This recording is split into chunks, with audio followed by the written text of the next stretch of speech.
ભારતમાં ગેસ સપ્લાયની અસર શરૂ થઈ છે। કતરથી ભારતની કંપનીઓને સપ્લાય પર રોક લગાવી દેવામાં આવી છે। જીઆઈએલનો ગેસ સપ્લાયનો કાપ પર વિચાર। ઉદ્યોગો ઉપરાંત ઘરમાં પણ પાઇપથી ગેસનો સપ્લાય જે કરવામાં આવે છે। મહાયુદ્ધના કારણે ભારતમાં ગેસ સપ્લાયની અસર શરૂ થઈ હોય તેવું પણ ક્યાંક સામે આવી રહ્યું છે। તો મહાયુદ્ધને કારણે ગેસ સપ્લાય પર અસર થઈ શકે તેવી પણ શક્યતાઓ સેવવામાં આવી રહી છે।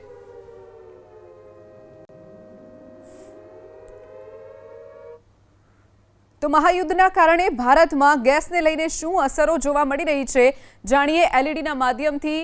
તો કતારથી ગેસ સપ્લાય પર રોક લગાવી દેવામાં આવી છે। કતાર એનર્જી પ્લાન્ટ પર જે હુમલાથી ઉત્પાદન કરવામાં આવ્યું છે તે હાલ પૂરતું અટકાવી દેવામાં આવ્યું છે। ભારતમાં ગ્રાહકો પર તેની અસર પડી શકે તેવી હજુ હાલ પૂરતી શક્યતાઓ જોવા મળી રહી છે। કતારથી ભારતમાં મોટા પ્રમાણમાં ગેસની આયાત થાય છે, પરંતુ ક્યાંક ને ક્યાંક અત્યારે જે કતારમાં જે પ્લાન્ટ આવેલો છે તે અટકાવવામાં આવ્યો છે, બંધ કરવામાં આવ્યો છે।